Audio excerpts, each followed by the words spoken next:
Tonight, Detective Sergeant Patrick Rowe discusses COVID-19 and the reappointment of Dr. Horace Chang as Minister of National Security. The Police Federation continues to be concerned about the spread of the coronavirus within the Jamaica Constabulary Force.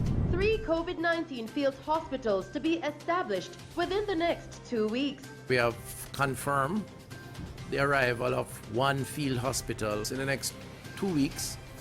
We're now building out the base for that facility. Still tonight, outgoing Mayor Homer Davis delivers final speech as chairman of the St. James Municipal Corporation and mayor of Montego Bay. And man killed in a freak accident at the Boscobel housing scheme in St. Mary yesterday.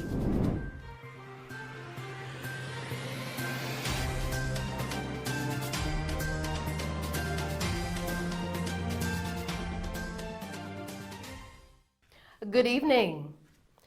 In breaking news tonight, Prime Minister Andrew Holness has officially announced his new executive.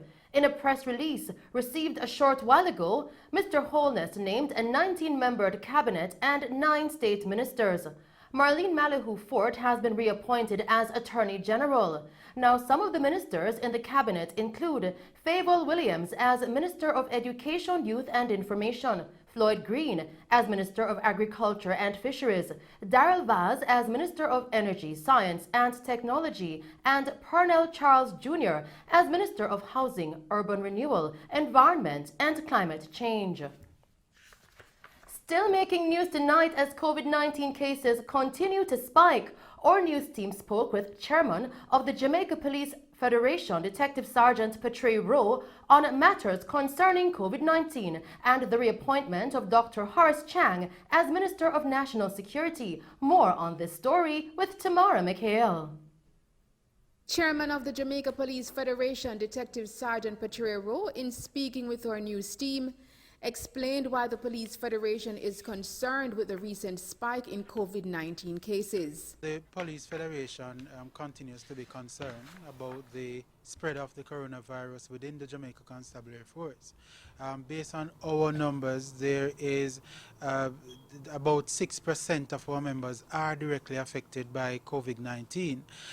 We continue to have lengthy delays in respect to having tests done in terms of the return of test results. A number of our officers have been quarantined. There is no division that is spared from the effects of COVID-19, and we are concerned about the impact of the spread within the Jamaica Constabulary Force. We continue to call for a channel of testing for police officers because of the impact that the virus has on the force and the impact on national security. We have spoken to the powers that be.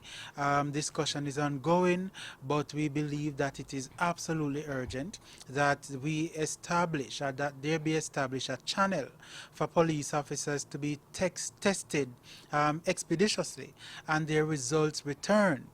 If the rate of infection continue as is, we are concerned that the police will not be able to provide policing service to the people of Jamaica in the way that we can do so effectively. Right? So therefore we are calling for some intervention from the Ministry of Health. Detective Sergeant Rowe further appealed to the Ministry of Health for priority testing for police officers. We have to balance the need to maintain good health among our police officers and the need to continue to provide policing service for the people of Jamaica. And when you balance that, it is important that that balance be achieved and the security of this nation is not impacted significantly because of the high levels of police officers who are infected. And therefore, to resolve that, we believe that priority testing is a way to go. A number of our officers are in quarantine for over 14 days because they are unable to get release letters, they are unable to be tested. Some of them are experiencing symptoms for over a week before they can get through to the Ministry of Health.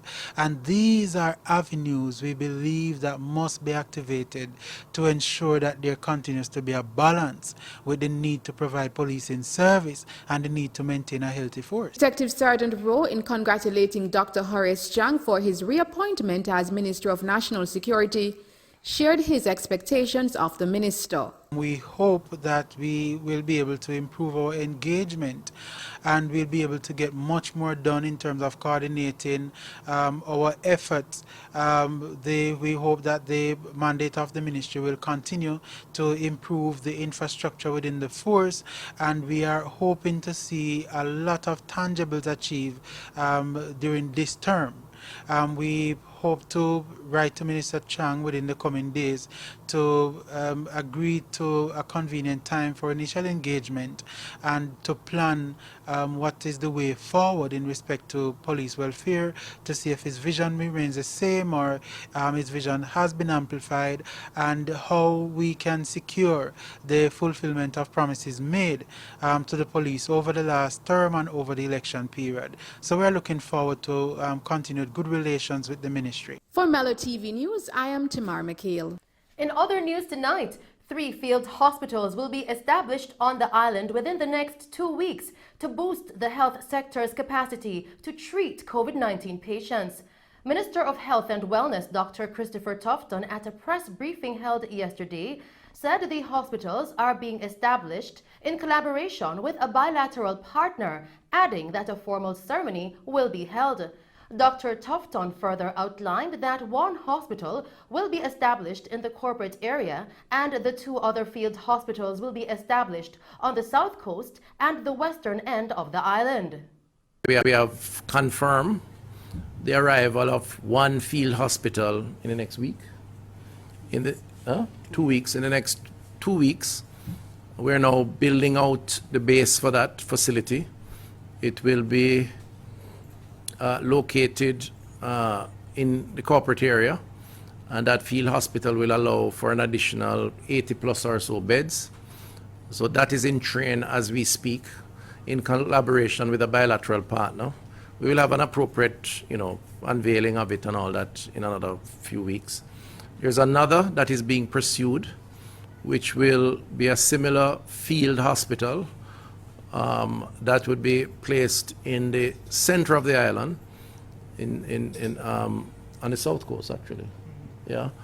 And then there is a third that will be constructed in the west. In the meantime, Dr. Christopher Tufton is imploring persons who are in need of mental health support during the COVID-19 pandemic to call the Mental Health Response Line at 888 New Life.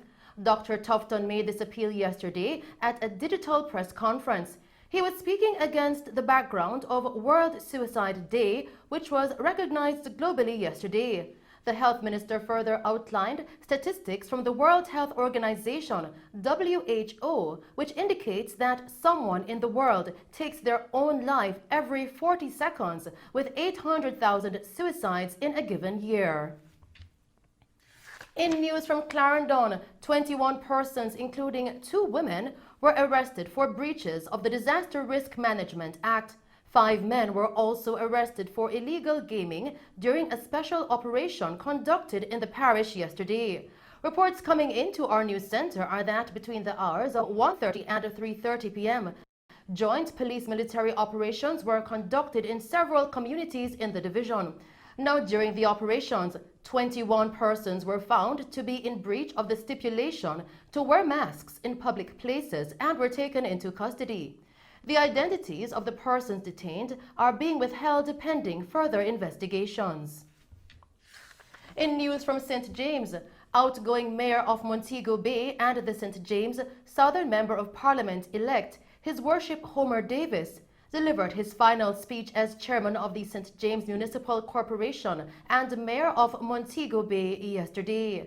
Mr. Davis, during the Municipal Corporation's monthly meeting at the Montego Bay Civic Center, said it was a bittersweet day for both him and his councillors.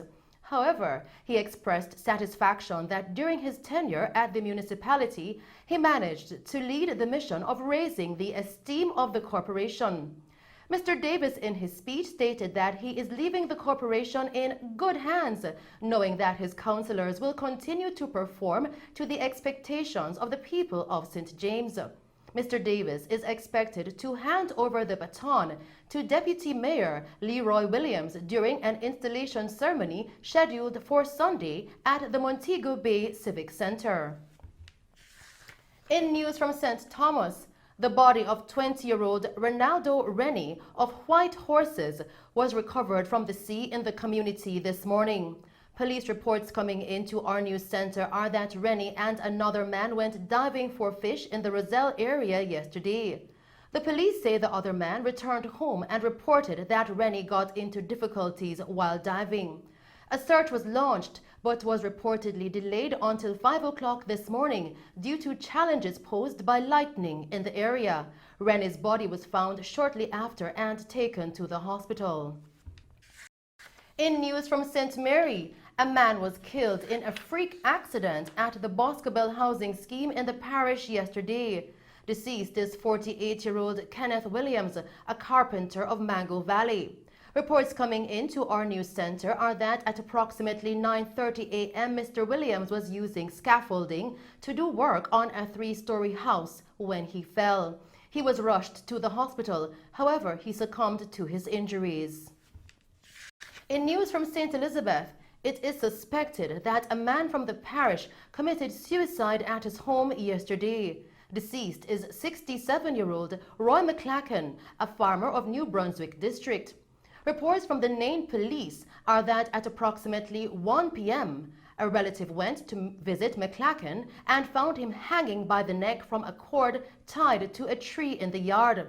The police were called and the body was cut down and removed to the morgue after investigators processed the scene. And those were the stories making news. I'll return with a recap. We'll now take a break and then join Christopher Scott with sports.